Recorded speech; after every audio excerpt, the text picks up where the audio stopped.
Hello again, everyone. I'm Joe Longinusa, welcoming you to another edition of Next on the Tee with Chris Mascaro, the show where industry leaders, golf professionals, and legends all come and discuss the great game we love so much.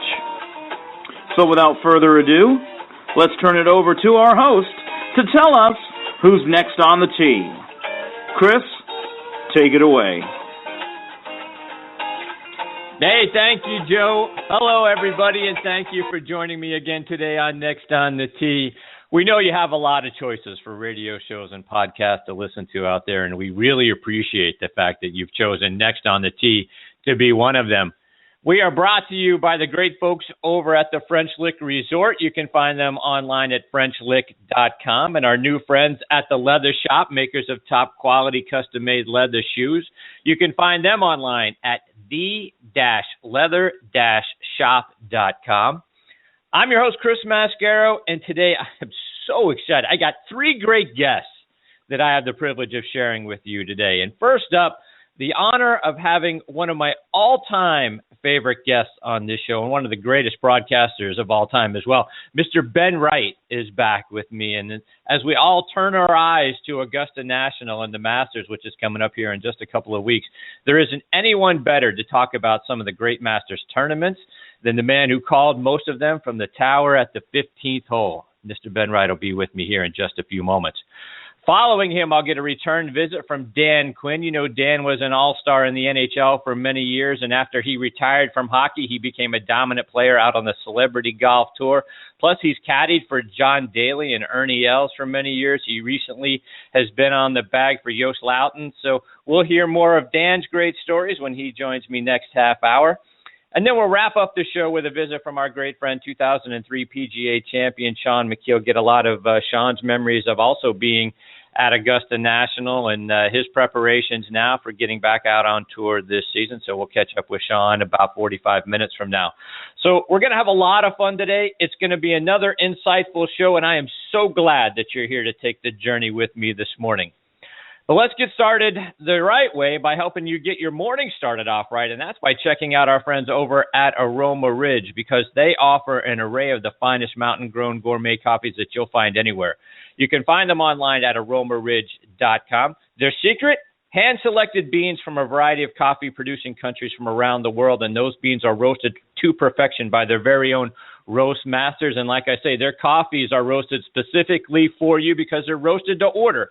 And if you like a little flavor in your coffee like I do, and they can make almost any flavor that you can imagine. Plus, you can mix and match flavors if you want to create a flavor of your very own.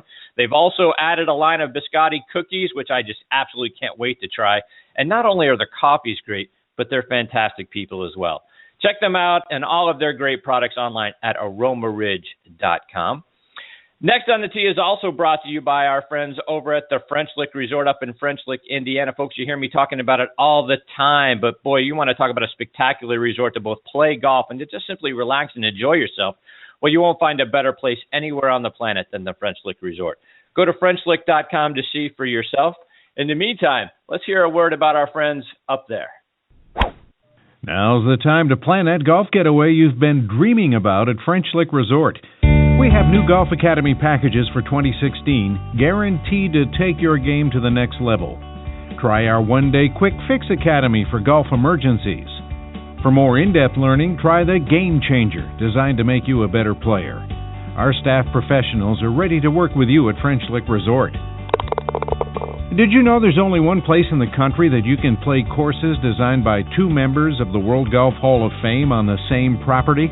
The Pete Dye and Donald Ross courses at French Lick Resort make us an ultimate golf destination for 2016. Check out the Ultimate Golf Package, the Hall of Fame Package, and other great offerings at FrenchLick.com. Let 2016 be that year you finally take your dream golf getaway at French Lick Resort. Play the courses champions play. Yeah, folks, I promise you, it's spectacular. My family and I already can't wait to get back up there later this year. The French Lick Resort needs to be on your list of places to stay and play. And oh, by the way, my friends, they also have a casino right there on the property as well. For more information and to book your stay, go to FrenchLick.com. We also want to start today's show off by thanking our brave men and women that are tuning in today on the Armed Forces Radio Network. We can't thank all of you enough for doing what you do every day to protect our freedoms and our liberties. Without you, there is no us. Our sincere thanks as well to Sean Cruz and the wonderful folks over at the Armed Forces Radio Network. It is such an honor for us to have Next on the Tee be a part of your network. You can find our show by going to armedforcesradionetwork.org. I also want to remind our veterans out there, be sure to continue to check out globalvoiceforveterans.org, a wonderful site with news and articles and a wealth of information specifically designed for our veterans out there. I'm sure you're going to find it both interesting and beneficial for you. Again, globalvoiceforveterans.org. All right, now back with me on the French Lick Resort guest line is Mr. Ben Wright. Folks, I have been honored to do a great many things on this show, but none greater than being able to say that this is Mr. Wright's 7th appearance with me. He is a wonderful man. He is a man that I have revered for many years for the great way that he has framed up golf for all of us on television, making the sport infinitely more enjoyable to watch. His voice was the game of golf from the 1970s through the 1990s, and he is one of the great storytellers of all time as well. He will forever live in the hearts and minds of golf fans for the great way that he called the Masters for CBS. Please never forget that it was Ben Wright who used the phrase, "Yes, sir," to put an exclamation point on Jack Nicklaus's Eagle 3 on the 15th hole, 2 holes, and about 30 minutes before Vern Lundquist used that phrase again in conjunction with Nicklaus's birdie putt on 17. His book, Good Bounces and Bad Lies, is a great read. And like I say, I remained honored each and every time I get to say that Mr. Ben Wright is next on the tee with me this morning. How are you, Mr. Wright? Fantastic, Chris, and all the better for being with you again after a little trying time over the Christmas period when I was dumb enough to fall in my own bedroom and break my back, which was quite painful. It was the T12 vertebra right in the middle of the back, and I had to have emergency surgery to stabilize the spine. So I've got a few screws and some shrapnel or whatever in my back. Goodness knows what will happen when I first try to check in for a flight. I shall imagine everything will go haywire. But I'm really happy to say that thanks to a lot of people who have been most supportive, I am now able to resume a normal life. And that includes actually chipping and putting, which I'm really looking forward to do. It's horrible to think all the things that you went through since the last time that we had the honor of speaking with you. I'm glad you're doing better, and even better than that, is you can be out there swinging a golf club here before long. That's the good news following what had to be an absolutely horrible few months for you. Yes, it has been a bit rough. I contracted all kinds of other problems in the rehab hospital, and that happens. A lot of diseases are picked up in hospitals, and I don't want to disparage any of the people who cared for me, because I had the utmost and most brilliant care. But you just pick up diseases and things when you're around people who are sporting them. I wanted to start our time this morning, as we, like they say, we look forward to, the Masters, which is, just a few weeks away, and really wanted to start by talking about, your 60-year relationship with one of the great champions that Augusta National has ever seen, and that's Gary Player. I believe you guys started, your friendship, all the way back at the 1959 Open Championship, and just kind of wanted to get your thoughts on Gary Player and what it was like when you guys first got together, way back then.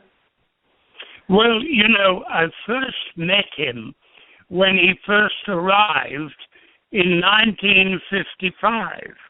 And I remember walking to Hoylake railroad station with himself, Gary Player, and Hugh Lewis, who went on, he is no longer with us, but he went on to become captain of the British PGA.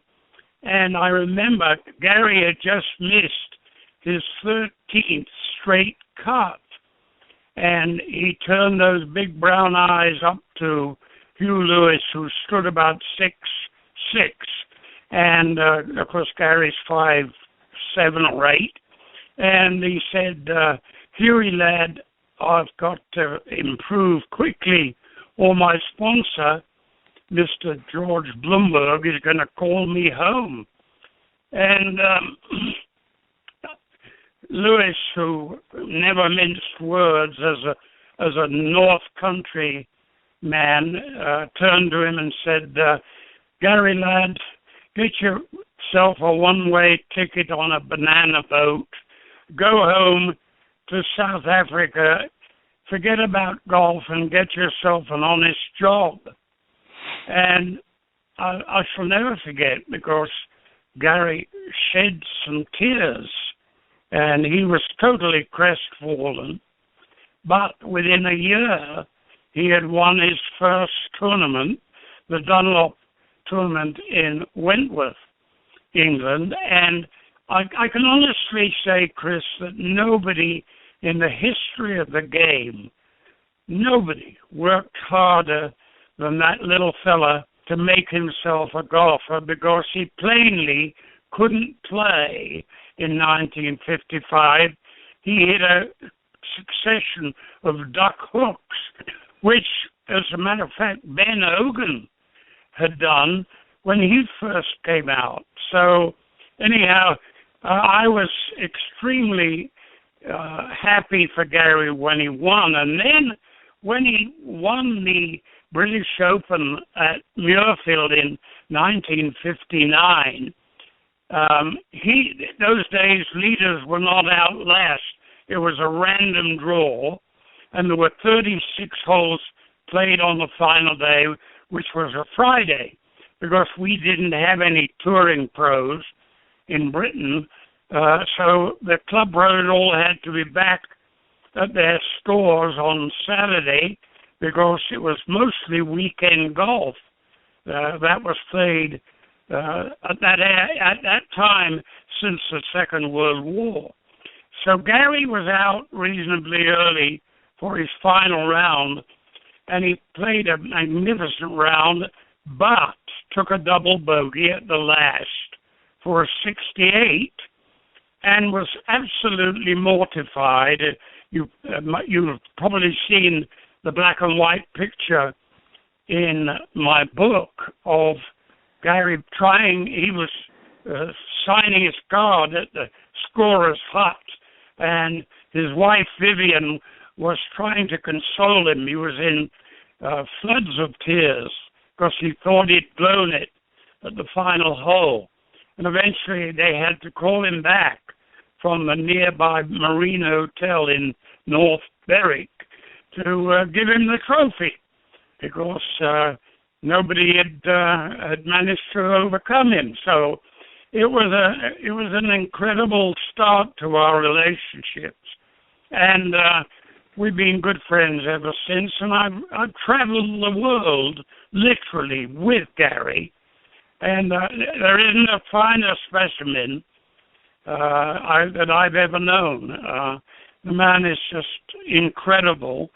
And I might add that he hosted an event at the golf club I designed and built, Cliffs Valley, in Travelers Rest, South Carolina, a few years back. And the deal was that Gary played the par 3 11th hole with every group, and he played off the championship tees. The four-man teams played off the club tees, and if Gary's score was better than the team, you could keep it in the event, in this 18-hole event. And Gary there were 32 groups of 4. He had 26 birdies and a hole-in-one out of 32 shots. And he made me play first in our group, and I hit it 3 feet from the hole. And Gary said, well, I guess you're trying to expose me again. And I said, of course. And he hit it 2 feet 6 from the hole, 2 feet 6 inches from the hole. I mean, that's the kind of man he is. He's never going to take no for an answer. Most extraordinary guy I've ever met.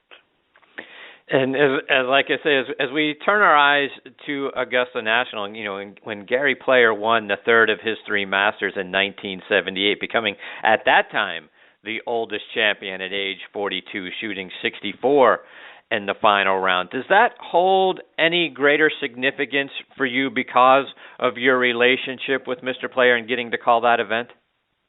Yeah, absolutely. I was absolutely thrilled for him because, there isn't a fitter specimen on the face of the earth. Here he is. He's as fit as a flea, as they say, and he's, 80 years of age, almost anyhow. And, he can still play with the best of them. It's extraordinary the way he devoted himself to fitness. And I think he really started it all. We were a bunch of beer bellies in my young day. He showed us the correct way. And now golfers, professional golfers, are athletes of the highest order. And I really think Gary was responsible for that movement. Let's go back a couple of years prior to that in the 1975 Masters, which was significant for a couple of reasons. First, Lee Elder broke the color barrier, becoming the first African-American to play in the Masters. And then from a competition perspective, with Jack Nicklaus, Tom Weiskopf, and Johnny Miller waging a terrific battle in that final round. First, let's start with Mr. Elder. Do you remember what it was like for Lee Elder playing in that event? Yes, I do, because I got into trouble. I called him the leading black golfer, and I was hauled up in front of the green-coated gentleman and informed in no uncertain terms that I was to refer to Lee Elder as the leading golfer of his race. And I'll never forget it, because I thought, what on earth are they splitting hairs for? Does it matter? He was a bleeding black golfer at the time, and God bless him. He broke down the color barrier, and since then, of course, there have been several African-American golfers who played in the Masters. And, of course, Tiger Woods, right, who's won it a few times. But, it was a tremendous achievement for Lee to be there. And, I was really happy for him. It was not a happy occasion, I don't think, because there was so much controversy surrounding the whole thing that it must have been a hideous experience. But he broke the barrier down, and that's the main thing. Right. And Mr. Wright, what people may not remember about the 75 Masters is Jack Nicklaus actually had a 5-shot lead after the second round over Billy Casper, Arnold Palmer, and Tom Watson. And maybe the worst thing that could have happened for him going into the third round is he's paired with Arnold Palmer. And when they got paired together, a lot of times they forgot about actually playing the tournament, and it was almost as if they were playing match play. And Palmer went out and shot 75. Nicklaus shoots 73, and his lead gets completely erased because Tom Weiskopf shoots 66, and he actually takes a one-stroke lead into the final round on Sunday. Could you tell, broadcasting that third round, that Nicklaus and Palmer were letting their rivalry get in the way of them actually competing and winning the golf tournament? Yes, and you know something, Chris? I think you've seen it in many a major championship where two guys who are obviously frantic rivals get into a match play situation, play their way out of the event by so doing. And this was almost a case in point. And as you no doubt vividly remember, as do I, that Johnny Miller, who played catch-up, by the way, he was nowhere after 36 holes, but had two fantastic rounds in the 60s thereafter. Both he and Tom Weiskopf had putts to tie Nicklaus, who had finished before them. And both of them missed those putts to tie, so Nicklaus was the champion. And I remember that vividly as being on a par in excitement almost with the 1986 win, which was, of course, Nicklaus's sixth at the age of 46. Mm-hmm. And I think 1975 has been slightly overlooked because of 1986. But in its own right, I would put that in the top three that I ever saw. So that begs the question: what are the other two? Sorry? I said that begs the question. If that's in the top three, what are the other two? Well, 1986 has to be number one for me, I think. And I suppose, Tiger Woods' first victory was just an epic.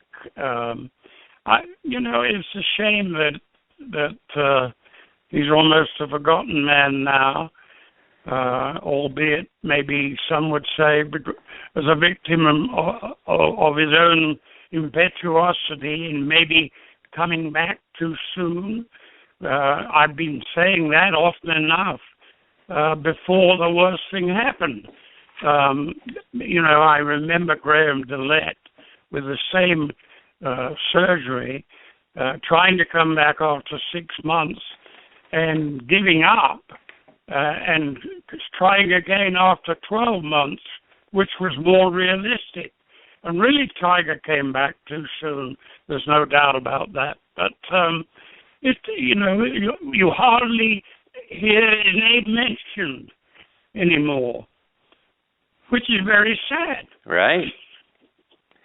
And as you say, Mr. Wright, we're almost a couple of weeks. We are a couple of weeks away from the 30th anniversary of the 86 Masters, and for you and for me and for so many of us, it holds a special place in our heart and probably the most famous Masters of all time. And I'm curious on a couple of things, Mr. Wright. First of all, I know you had an amazing friendship with Seve Ballesteros, and I read, and please confirm this for me, I read that actually, aside from the Masters, that you actually once played a 9-hole match with Seve Ballesteros, but he played the entire round on his knees. Is that correct? Yes, I was conned by his older brother, Seve's older brother Manuel, into a match. I was playing pretty well at the time. I think I was 2 handicapped. And Manuel said, Seve can beat you playing off his knees. And I said, there's no way. And didn't say it quite as politely as that.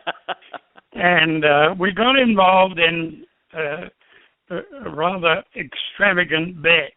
And indeed, I have to say that Seve beat me handily. He shot 38, and I think I shot 42. It might have been 43, because I was so shattered by the brilliance of this man. I mean, his first drive off his knees, it went through 50. And I thought to myself, this is ridiculous. You know, he can't keep this up. But keep it up he did. 38 for 9 holes off his knees. Wow. Every shot off his knees. It was unbelievable, which I thought, you know, was a good way of it, as any of describing the incredible talent of the young man as he was at that time. And God rest his soul. That untimely death was a shattering thing for me, because I'd known Seve since he was a teenager. Mm-hmm. We are talking to the great Ben Wright here on Next on the Tee. Mr. Wright, a couple more before we let you go. We've got our next guest, Dan Quinn, hanging on the line. We're going to get to Dan here in just a few minutes. But okay. As great as shooting 38 from your knees had to be, you know, getting back to the 86 Masters and, you know, your call at 15, Seve's shot on 15 and 86 in that final round. Some say maybe the worst shot ever struck by a player of that caliber in that kind of moment. You had a better view of Seve's shot into the water than anybody, being right there. What did you think when you saw that happen? That he had tried to hurry the shot because he'd become so unnerved by the noise that Nicklaus was creating with every amazing deed that he registered, you know. And I had a serious difference of opinion with Seve about it. Next morning, we met in the pro shop, and he said I was extremely cruel to him the previous day. And I said, no, you were cruel to yourself. You know, the ball had no chance of reaching dry land over the pond or in front of the pond. You hit it right in the middle.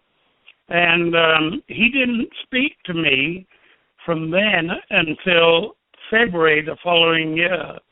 And I was rather upset about it. And then I'm having lunch at Pebble Beach with Frank Chapin, my boss, and our crew. It was a beautiful sunny day. We were on the terrace outside the old Club 19. And someone taps on my shoulder, and it was rather more than a tap. It was almost a hit. And I spun round, and there is Seve Ballesteros with this magical smile of his. And he said, Ben, it was an absolutely dreadful shot. And with that, we shook hands and were best of friends for the rest of his unfortunately short life. So take us through the call for Mr. Nicklaus on 15, the eagle that goes in, I say 40 years ago almost here in a couple of weeks. Was that something that you thought about in advance as he is, your call? Was that something you thought of in advance, thinking if this goes in, I'm going to say this, or was that, particularly raw emotion? No, it was typical. I never had any preconceived notion. I only went to the tower with a pairing sheet because I thought that spontaneity was all important, and it was absolutely reacting to the event. Of course, I did set it up. I did say that Jack and his oldest son, Jackie, have studied this putt from every conceivable angle. I remember saying that. And I remember saying that he waited for total silence before he made the fateful eagle putt. But you know something, Chris, he'd missed almost the same putt for an eagle in 1975 when he made birdie. But of course, an eagle was so much more spectacular because at the time it got him back into it because he bogeyed 12, the par 3. And, I thought when he bogeyed 12, he probably would fall a shot or two short. But the eagle at 15 turned it all around as far as I was concerned. And then, of course, he nearly holed in one at 16 and birdied 17 as well. So it was all happening so quickly, but the noise was so tremendous, Chris, that I couldn't hear my boss. The only time in 27 years I couldn't hear what he said to me. And I apologized to him afterwards because I said nothing and just let this crowd roar until Nicklaus reached the 16th tee. And I apologized for Frank at supper that night. And Frank said, no need to apologize. You did absolutely the right thing. You let it play. And I wish some of your colleagues would have done the same. And so I was I was mollified because I felt terrible about, not saying anything, but I didn't really need to. No, and I think as you talk about Frank Cherkinian is the reference, but I think you did absolutely the right thing because we all got to sort of revel in the noise and the excitement that the crowd, and the play of Mr. Nicklaus was generating, and I think that was the absolute perfect thing to do. I agree with him. Yeah, well, thank you. It was a scary moment for me because not being able to hear Frank was something I had never experienced before or since. And it wasn't that Frank ever shouted. He never raised his voice. He would cut you down in a monotone quite quietly and sometimes with the foulest of language, including ethnic slurs. But, it was a scary moment for me, but it worked out for the best. So let's fast forward to this year as we look towards this year's tournament. Who are your favorites, and in particular, how do you feel about Rory McIlroy's game? We see Jordan Spieth, playing Inter. 1 week he's playing really well. He's obviously got a win under his belt, struggling a little bit in the last couple of tournaments. Jason Day is playing really well, particularly this week. How do you size up this year's field? Well, I think Rory McIlroy, in the words of the last Ryder Cup captain, Irishman Paul McGinley, said that Rory is making too many unforced errors. And I absolutely go along with that. I mean, like yesterday, 2 drives out of bounds. That's absurd for a player of his quality. So I hope he sorts himself out before Augusta. I think Jordan Spieth bit off more than he perhaps should have done over the winter, playing everywhere in the world. And I think he burned himself out a bit. And but at the same time, he is such a talent that I would never write him off. The man I really look for to do really well, or 2 of them, Jason Day, who is doing so well at the moment, I think he's coming to hand at the right time, whereas Adam Scott may be on the downside again after such a brilliant spell. But the man I fear, and I've been picking him as one of my team for years and years, is Henrik Stenson. I think he's got just the game for Augusta. He's so long and he's so straight, and he's very phlegmatic in the Swedish mold, maybe. And I think it might be his time. Well, I've been picking him for several years as well, so I've been waiting for him to emerge there. And he's always right there, right? He's always a guy who comes in the top, 2, 3, 4 in the world when he gets there. So, yeah, I'm with you, Mr. Wright. I've been picking him on my my Masters fantasy team for several years in a row as well. So we'll see how he plays this year. Yeah, Mr. Wright, always such an honor for me to have you as part of the show. Thank you so much for taking time out of your morning to be here. Let our listeners know, is there an event that you have coming up where folks may be able to see you out and about again? Oh, yes. I have a charity event for Meals on Wheels in early May in Spartanburg, South Carolina. We've already netted $7 million for that charity, wow. and I'll be there with bells on, and that is my first major commitment. Although I'm playing in the Pity Squadron Invitation at Pine Needle at the end of the month, which is something I really dearly love. We do a bastardized Ryder Cup, and I'm the European non-playing captain. And the great American golfer Jim Jamieson, who narrowly failed to win both the PGA and the Masters in the early 70s, he's the American non-playing captain. And we have the most wonderful time.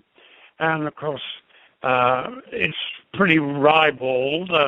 There's a lot of joshing goes on, a lot of sledging, as the Aussies call it, and a good time is had by all, I can assure you. No doubt. Well, Mr. Wright, again, it's such an honor for me to have you here. Thank you so much for taking time out of your morning to come back on the show. I hope we have the privilege of catching up with you again really soon to hear, more of your stories from your amazing career and get your insights into what's going on around the PGA Tour this year. I love having you on the show so very much. Thank you very much indeed, Chris. It's always a pleasure. Just ask me and I'll be there. I appreciate that very much, Mr. Wright. Take care. We look forward to that, and all the best to you and your family. Thank you very much. Same to you. That is the amazing Mr. Ben Wright. And I tell you what, folks, like I said in his intro, I've had the honor of doing, and having a great many people on this show and doing a great many things. None greater than the opportunity to talk to Mr. Ben Wright. All right, we've got our next guest, Dan Quinn, hanging on the line. We're going to get to Dan on the other side of this station identification. You're listening to Next on the Tee with Chris Mascaro, heard around the world on the Armed Forces Radio Network. Now back with me on the French Lick Resort guest line is Dan Quinn. Let me remind you about Dan's background. He's from Ottawa, Ontario, and grew up in Brockville, Ontario. Played hockey in the NHL for 14 seasons with the Flames, Penguins, Canucks, Blues, Flyers, North Stars, Senators, and Kings. And as a guy from Pittsburgh, I can't tell you how happy I was when the Flames traded Dan to the Penguins in November of 1986. Speaking of 86, he was the co-winner of the Penguins Player of the Year award in the 86-87 season, and that award is voted on by the players, given to the player who exemplifies leadership both on and off the ice and is dedicated to teamwork. Over the course of his career, he scored 266 goals, had 419 assists for a total of 685 points in 805 games. In golf, he has been one of the top players on the Celebrity Tour. He's competed at the American Century Celebrity Classic for many years and won it 5 times, finished in the top 10 18 times. He's caddied for several players, including John Daly at the 2000 U.S. Open, as well as Ernie Els and Joost Luiten most recently. And I'm excited that he was patient with me, and he is now back with me and Next on the Tee. Good morning, Dan. Thanks for coming back on the show. Chris, good morning. How are you? I'm fantastic. Thank you. So, Dan, let's catch up a little bit. What have you been doing since we last spoke to you in September? Well, in September I'd spoken to you, and actually I had just finished working for a young kid named Cameron Smith and finished 4th at the U.S. Open.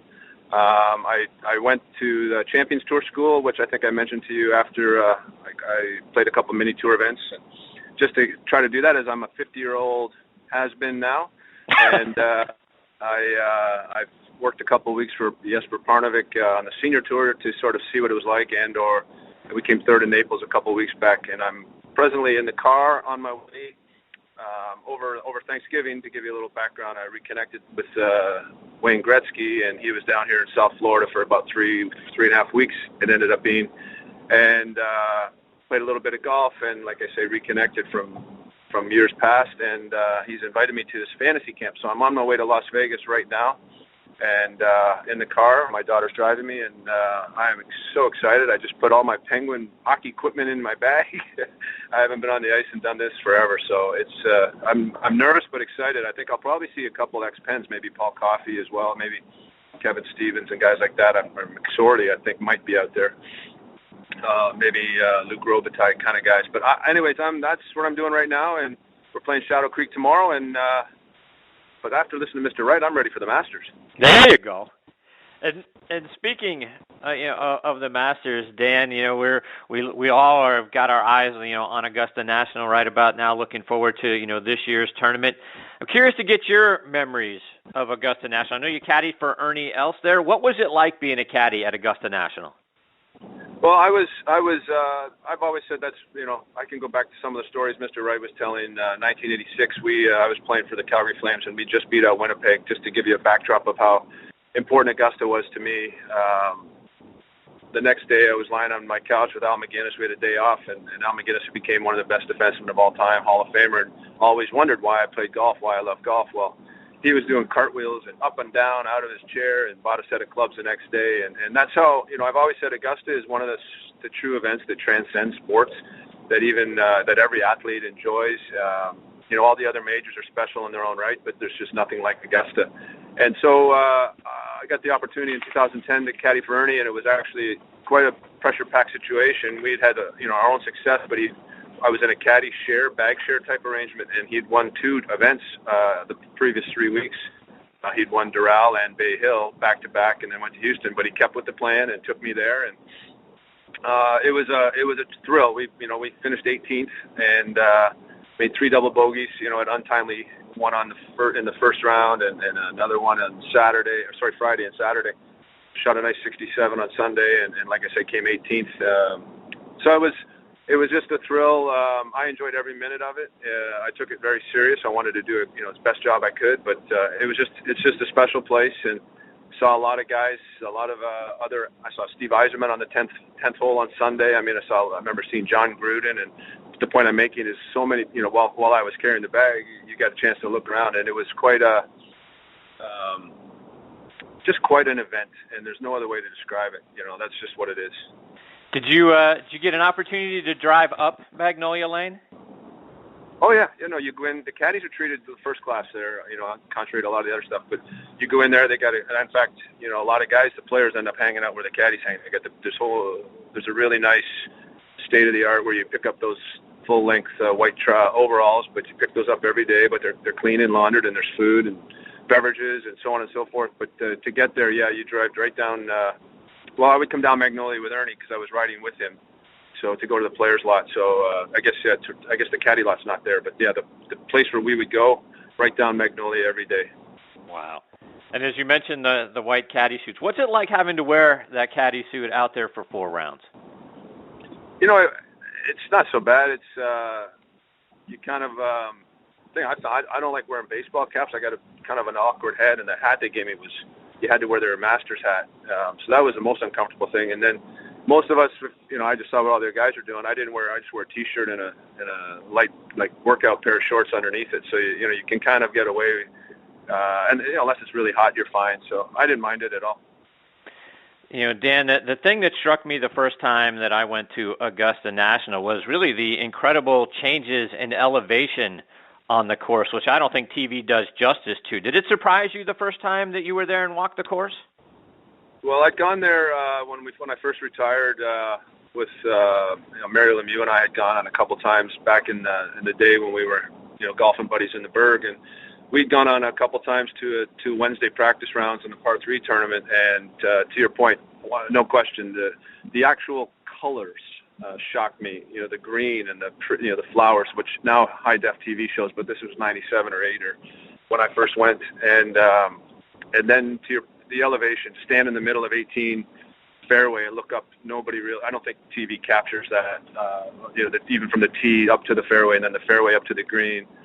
The walk up 8, with a bag is one of the hardest walks ever. I mean, you're going 560 yards straight uphill, nonstop, and nobody realizes how. And it's a pretty nice severe climb, going down 1 and then up to the fairway, to the landing area on 1, and so on and so forth. So you're spot on. I mean, it's one of the most spectacular pieces of property, and natural, and very undulating, and a good workout.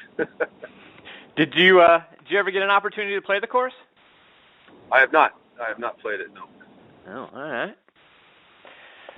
So, Dan, as we talked, you mentioned, your time with Ernie, and Ernie has had, periods of great success, followed by some dry spells, in which, all great players seem to go through from time to time during the course of, of their careers. And in today's sort of fast-paced world where social media kind of gives everybody a voice, we're already seeing people trolling Jordan Spieth, who, by the way, has a victory this season, but they're giving him a hard time, when he struggles a little bit in a round or following around, and he's fired back a few times recently. Is it hard for you and for the players really to block out the haters that we see so often now on social media? Well, I'm thankful that I never played in that era, so I'd have a tough time. But if you're going to play it, your sponsors want you to do it and get on Twitters and those kind of things. Like a guy like Jordan Spieth, a lot of followers. I always took the attitude early on when I was 14 or 15, 16 years old. When I'd see you check the paper the next day after a junior hockey game and see how many goals you got or a comment that you might have given. And if you're going to believe the good, you got to believe the bad sometimes. So once you take that, you're never as good as like the lovers, and you're never as bad as the haters, and just sort of block it out and take it for what it's worth. It simplifies things. But obviously, to your point, in this modern era, social media can be. Some guy's got a six-pack in him, and he fires off at you, and he gets you at the wrong time, and you shoot back at him, and you make a fool of yourself. So I think Jordan's fine. Jordan's been great. He's two different scenarios. You mentioned Ernie. Ernie's in a different. He's had 20 years of success. But Jordan and this young crew, that goes with the territory. If you play bad or miss a cut or shoot 5 over and then blame the slow greens, all that stuff's going to come back to haunt you. And he'll learn. It's a tough thing. He came on the world scene quickly the last 12 months, and he's just been brilliant and great for the game. And I'm just a huge fan of his, and the whole way he carries himself. And my son loves him. He's just one of those kids that you're happy to say is carrying the torch for the game for the most part, along with other guys. But as far as Ernie, he's trying his hardest. He's working hard. We played a couple of weeks ago, and he's just scratching and clawing, and still thinks he's got something in there. So it's just it's tough to do in sports 20 some odd years and play at a high level and or accept some sort of mediocrity and that you're not in the top or in the conversation for majors and so on and so forth. So it's all a part of it, and I don't know how. I never did it very well when I was mediocre. My attitude digressed, and my career became shorter. So I tip my hat to guys that can stay out there as long as they have, especially guys that hold themselves to a high standard like Ernie does. I'm talking with Dan Quinn here on Next on the Tee. And Dan, just a couple more before we let you go. First, when we look ahead to this year's Masters, who are some of the guys that you think are going to be on the leaderboard on Sunday? Well, I think history will show it's kind of hard. I think Adam Scott's playing as well, if not the best in the world right now, and I'll still be shocked if he's not in the hunt. It's just tough to win that many times. It's just you need a lot of breaks to go with you. He even admitted, I think on Thursday, he didn't hit it great and still shot 5 under. I feel like it's Rory McIlroy's year. That's just if you gave me somebody right now, he's sort of been, he has the ability to do stuff that nobody else in the game, I still say, can do. He's won majors by 6 and 7 shots already. I think Augusta is just perfect for him if he can, stay away from the big numbers. It's the one I just feel like he's sort of struggled. He hasn't done this, he hasn't done that. And, I think if he gets up there, it's going to be hard for Jordan. It's his first time defending. Not too many guys have ever defended at that tournament. So Jason Day's hot this week, but can he turn it back on in a couple of weeks? That's sort of where I would see it. And if you want to have the truth of the matter, if you think that Bubba Watson or Phil Mickelson, who have won there as lefties, aren't licking their chops right now, I would say that the two of them will be in the hunt as well. Phil seems to have played well this winter, and it's tailor-made for those lefties that can bullet fade it out there off the tee, as you get, as we've seen with Mike Weir and Bubba and a couple of times now. So those are the guys that I would say. But Rory's my pick right now. And Dan, when's the next time we're going to get the opportunity to see you inside the ropes? Probably after the Masters. I'm going to go. I'm looking at a couple of ventures actually in the golf business. A little more job security than that of a professional caddy, and looking to start that the 1st of April after I do this fantasy camp. But I'll still try to get out there 8 or 10 times. Probably do a couple more with Jesper Parnevik on the senior tour. I've talked to Ernie a little bit, and maybe doing a couple for him. So that's where we're at. I'll see what happens. But right now, I'm just looking forward to not killing myself on the ice this week. And Dan, before we let you go, remind our listeners how they can follow you both online and over social media as well. I don't have a website or anything. I can't remember what my Twitter account is, but DQ Home Quinn or something like that. But it's not a big deal to follow me. I'm long gone. I just like when I get a chance to still talk about myself, and I appreciate you guys letting me on. Dan, we can't thank you enough for being patient with us this morning and taking time out of your morning to be a part of the show. When you secure the golf ventures, whatever you're doing, we hope you'll come back and tell us all about it. We'd love to stay up to date with all the things you're doing. That sounds great, Chris. Thanks. All right, Dan. Take care. All the best to you and your family. Look forward to catching up with you again, hopefully real soon. All right. Have a great weekend. All right, you too. Take care, Dan. Thanks. That is former NHL All-Star and turned caddy, and it was fantastic out on the Celebrity Pro Tour. Dan Quinn. Always love the opportunity to get to spend some time with Dan. We've got our next guest, Shaun Micheel, hanging on the line. We're going to get to Shaun on the other side of this word from our friends over at the Leather Shop. Check out our friends at the Leather Shop, the only company in the world with the ability to provide true custom-fit, handcrafted, full-grain leather shoes and boots online. That's right, no need to leave home for quality handmade shoes. The best part, the models on their website are mere suggestions. You can request customizations to any design shown or submit your own unique design. No extra charge. For more information, visit our website, nextonthet.net, and click the TLS logo on the bottom of our homepage, or to visit them directly, go to www.the-leather-shop.com and click your country's flag in the top left corner. That's www.the-leather-shop.com. You're listening to Next on the Tee with Chris Mascaro, heard around the world on the Armed Forces Radio Network.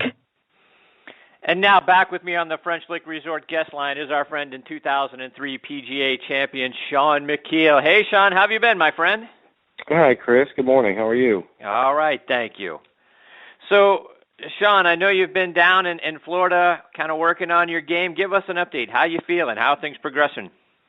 I feel pretty good. I got back, I guess I got back on Monday. Spent about 5 or 6 weeks down there, and weather was a little iffy. This El Nino year kind of has affected everybody, but it was a great 5 or 6 weeks. I got a chance to try out some new equipment, some things like that, some new balls, and I'm kind of ready to go. I don't know what the future holds right now for golf. Next week's the Puerto Rico tournament, so I don't not sure if I'm going to get in. But certainly my time down there was. Hopefully we'll see some good results because of the hard practice I put in. But I was down at a place called PJ Village, and I think for anybody that's listening gets an opportunity to go down there. It's a really good facility, open to the public. It's got a 40-acre practice facility, which is right off of 95. So anybody that's driven up at that 95 corridor there at Port St. Lucie will see the lights there on the west side of the road. It's just a incredible facility that the PGA of America has kind of put together, in conjunction with their PGM program, their pro golf management programs. And there were a lot of young men and women out there that were studying, learning all that they needed to do.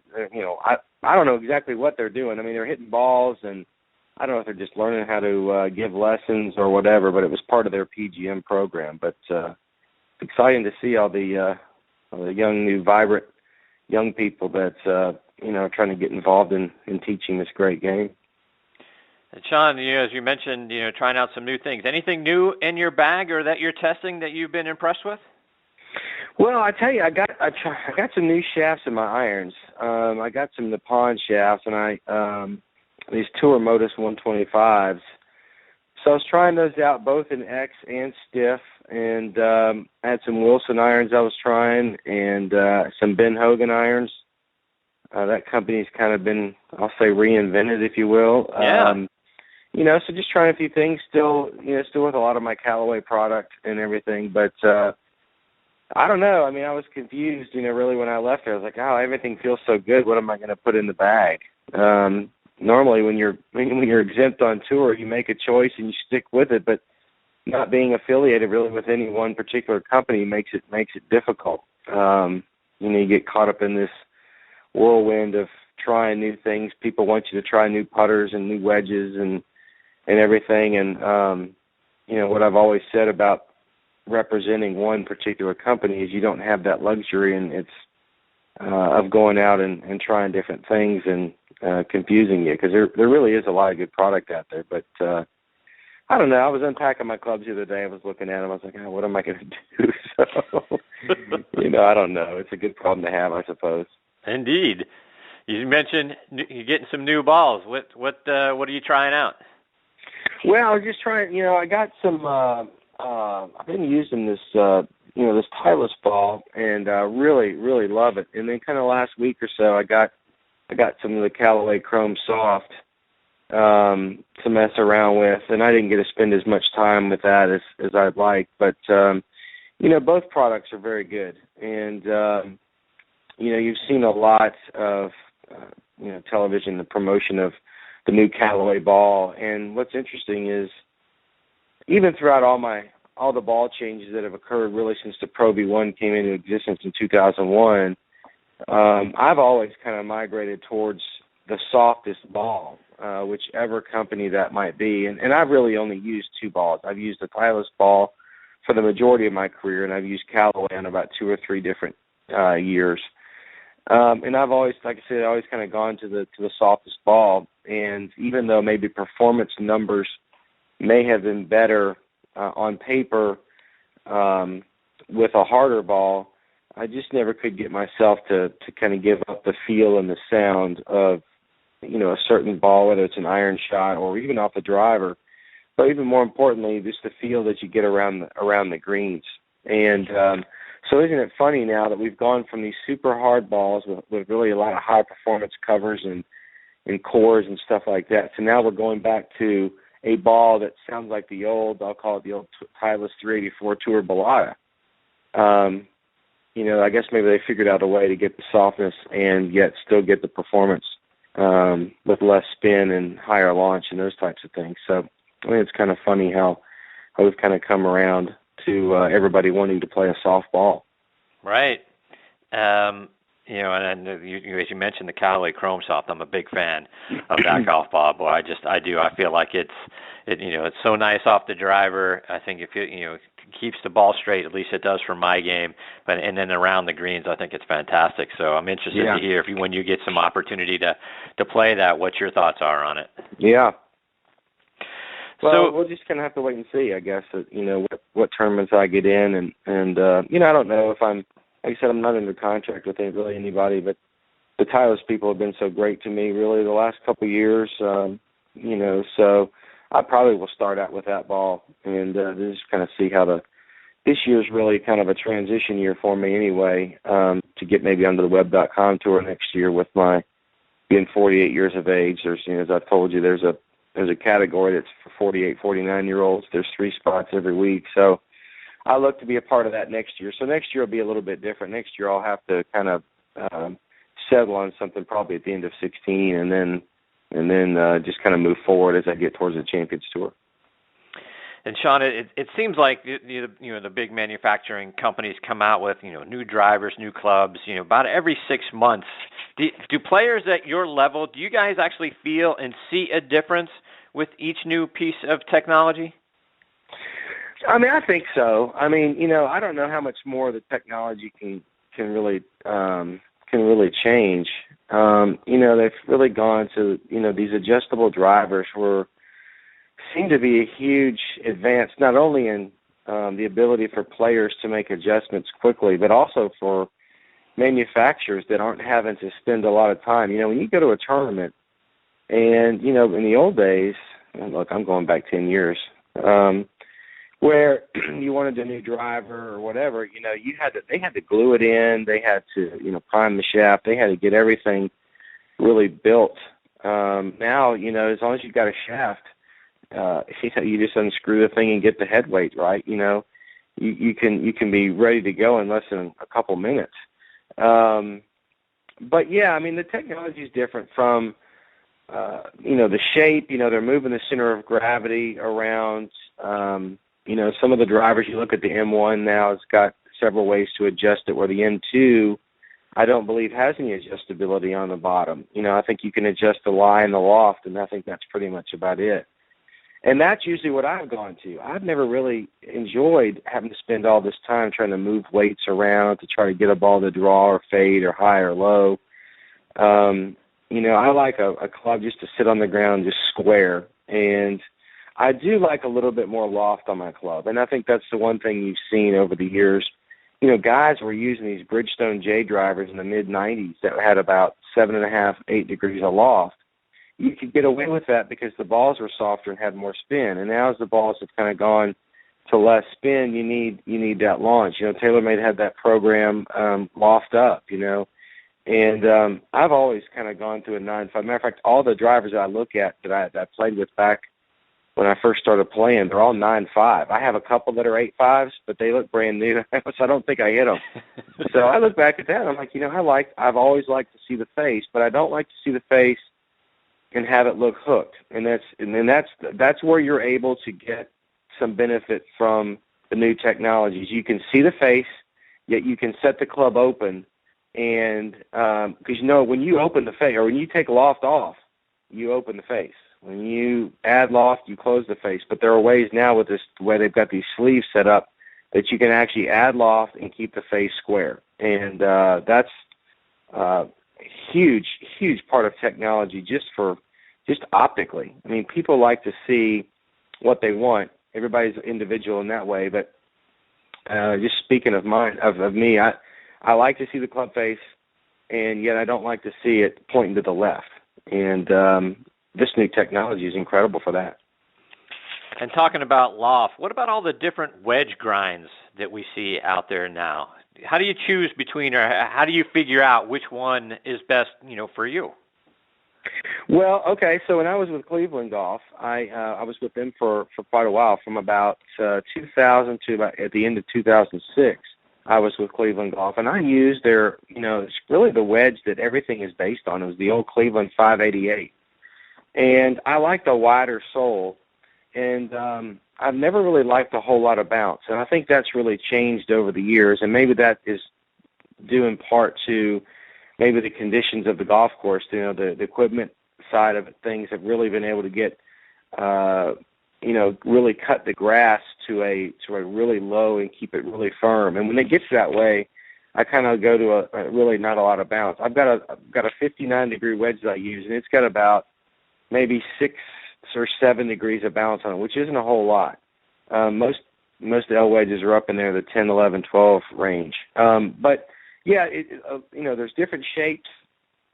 I like a deeper, rounder face. I don't really like something that looks like it's got a really long toe that's really shallow from top to bottom. But I've always liked a kind of a mid wide sole to a wide sole. And I've always shaved my heel off.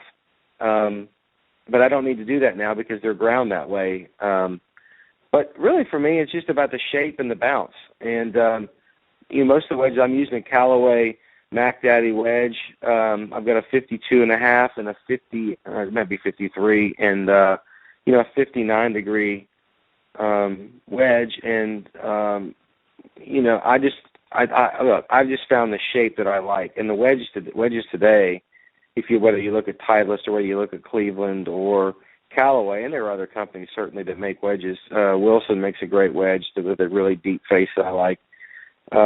It's just really about the look, because you can get any combination really that you want now. I mean, you go on these websites and you look at the wedge combinations, and they basically start at about 48, 47-degree wedges and go all the way up to 64 with some of them.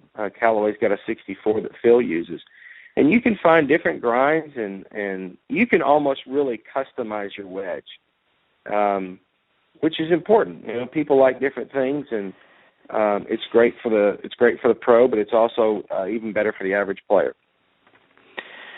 Shaun, let's, as we have been talking throughout today's show, as we look towards Augusta here and the Masters, which is just a couple of weeks from now, and kind of looking back at your time there, just wanted to get a couple of thoughts from you before we let you go about the Masters. You finished 22nd there in 2004. Was that the first time that you played the course, 04? It was. Well, it was obviously my first Masters, but I had played, well, that year after the Players Championship, which was in March back then. I'd played really well. I finished 9th, I think, at that Players Championship, and Chad Campbell and I flew up that night and played a practice round. So it would have been in March of 04. But when I got there in 2004, it was my first one, and obviously had watched it for my entire life, and was just really in awe because I didn't see it really under tournament conditions as far as all of the people and everything. I mean, the course was in magnificent shape, as you'd come to expect, in March. But when you drive down Magnolia Lane as in your official courtesy car, it's just an experience unlike anything else. And it's hard to really put into words, really how special the place is. And I heard Dan kind of mention that all of the majors are special, but really the Masters really kind of stands out. I think some of that is marketing. Some of that is just history and the great champions there. The fact that it's a really limited field really kind of plays into that. And, Dan mentioned the colors, the green. It's a green. It's just when you drive in, that's what you see. You see the white clubhouse there at the end of Magnolia Lane. But one of the things that really kind of surprised me was really how short of a distance it was between Magnolia Lane and Washington Avenue out there, or Washington Road. You drive in and you look down because you've seen cameras have stood up there, and you think the clubhouse is way back there, but it's really only a couple hundred yards, maybe 300 yards, if that. You've got the old driving range, which is on the left as you drive in, and that's where the guys, there Ben Hogans and Bobby Jones and Hogans and all these players from 30s and 40s and 50s were hitting balls. Then you have the old range on the right. I've not been to the new range, and they bought up some property to the west there, and they've completely changed the range around. I mean, they put up a really high fence. Daly was still hitting it over on the Washington Road. So it's just really cool when you drive in. And as far as my playing, I think the first year, I showed up and I played a certain way. I had an idea how I wanted to play the course. I got a chance to play on Tuesday with Jack Nicklaus, which was really, really special. Now we're in his 30th year, his 30th anniversary of winning in '86, and that's really pretty cool. But it was just, the fans are unbelievably respectful of the players, of the course, of the tournament. And there are some that wish that we could have a few more events like Phoenix, and I wish all of our events could be like Augusta. It's just that it's that special little place. I'm talking with Shaun Micheel, 2003 PGA champion, here on Next on the Tee. And Shaun, one more before we let you go. And as we talk about that 2004 Masters, obviously you're coming off your first major championship, at the 2003 PGA, going into the 2004 Masters. Phil Mickelson got his first major victory there that year. Did you stick around following your final round to see Phil finish? I did. It's funny because every time I see Phil in that jump that he made when he made that putt, I was in the transportation office at that exact moment. I was signing out my car so that I could drive it from there to Hilton Head. So I was on property. I was in the transportation trailer in the parking lot when he made that putt. And so, yeah, that's where I was. My family at that point had kind of started their journey home, and I sat around for a little bit longer to just kind of sit around the locker room and enjoy, the end of my first Masters. And then it was time for me to I wanted to get out before the crowds get heading towards Hilton Head. But, yeah, so that's where I was. But pretty cool. Really, it really was. I mean, everybody, and I remember the people in the Masters trailer, in that trailer there, just how excited they were for Phil. And I think Ernie Els was right there again, and Phil makes that putt to win. Just pretty incredible. Yeah, it was. Shaun, before we let you go, remind our listeners again how they can follow you both online and over social media. Stay up to date with all the things you're doing. Well, I'm at Shaun Micheel PGA, and then just Shaun Micheel. I don't have a website, so I'm Shaun Micheel at Facebook. No reason to have a website. And I was kind of interested to see that Dan doesn't do anything social media. That was kind of funny. He's just kind of moved on out of his career, and right. I'm sure he keeps up with people, but pretty funny. So yeah. Anyway, that's where you can find me. That's great. Shaun, thank you so much for taking time and being a part of the show again this week. Always fun to have you as part of Next on the Tee. Look forward to catching up with you, hopefully again real soon. And in the meantime, best of luck, getting your game in shape. And we look forward to hopefully getting to see you inside the ropes at some point during the season. Me too, Chris. Thanks a lot. I enjoyed being with you as always. All right. Thanks, Shaun. All the best to you and your family, my friend. Thank you, Chris. You too. Bye-bye. That is former 2003 PGA champion Shaun Micheel. Always great having Shaun as part of the show. All right, folks, it is time for me to put a bow on this episode. But before we do, I want to remind you about our friends and partners over at the Salute Military Golf Association. Let's hear a word from our friend Jim Estes about them. The Salute Military Golf Association was created to provide rehabilitative golf experiences to the brave men and women who have been wounded while serving our country. Hi, I'm Jim Estes, PGA Golf Pro and co-founder of the Salute Military Golf Association. With my adaptive golf program, we've successfully helped thousands of soldiers in their recovery, both mentally and physically. The SMGA has been providing family-inclusive golf experiences across the country since 2007. To date, the SMGA has equipped more than 1,000 warriors with properly fitted golf clubs and has extended its clinic series to more than 8 chapter and affiliate locations across the U.S. If you are a wounded veteran interested in participating, or if you'd like to learn more about the Salute Military Golf Association and find a chapter closest to you, visit our website at smga.org. We've seen firsthand how impactful golf can be in aiding one's recovery. The Salute Military Golf Association, empowering wounded veterans one fairway at a time. Visit smga.org. That's smga.org. Yeah, they're doing some amazing things at the Salute Military Golf Association. Please, to find out more information and how you can get involved, go to smga.org. All right, everybody, my sincere thanks again to Mr. Ben Wright, Dan Quinn, and Shaun Micheel for making today's show so much fun for me to be a part of. I hope you enjoyed it as well. Please also check out our sister show, Thursday Night Tailgate, with me and my co-host, Bob Lazari, and our announcer, Joe LaGianusa. That show airs live every Thursday night from 8 to 10 p.m. Eastern Time. You can find it on Blog Talk Radio as well as on Armed Forces Radio, Podbean, a lot of other places you can find us online. Just like this show, it's also on iHeartRadio, Spreaker, TuneIn, Stitcher, Player.fm, and SoundCloud as well. We are joined on Thursday Night Tailgate every week by legends and stars from around the NFL and the CFL and now Major League Football, the new Spring League that's about to get kicked off. So please check us out. You can find this show on Facebook, Next on the Tee with Chris Mascaro. There's a Thursday Night Tailgate Facebook page as well. Find us online, this show, nextonthetee.net and thursdaynigttailgate.com. You can stream or download any of our archive episodes for free, folks, plus keep up to date with who some of our future guests are going to be by checking out both sites. Thank you again for choosing to listen to the show today. We really appreciate it. Until next week, hit 'em straight, my friends.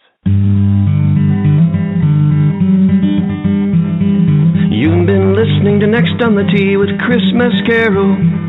where PGA and LPGA legends, pros and top instructors, and media members go to tell their stories. Join us the same time every Saturday to hear more stories about the game we love from the people who love sharing those stories with you. It's all about the great game of golf. It's all about the great game of golf.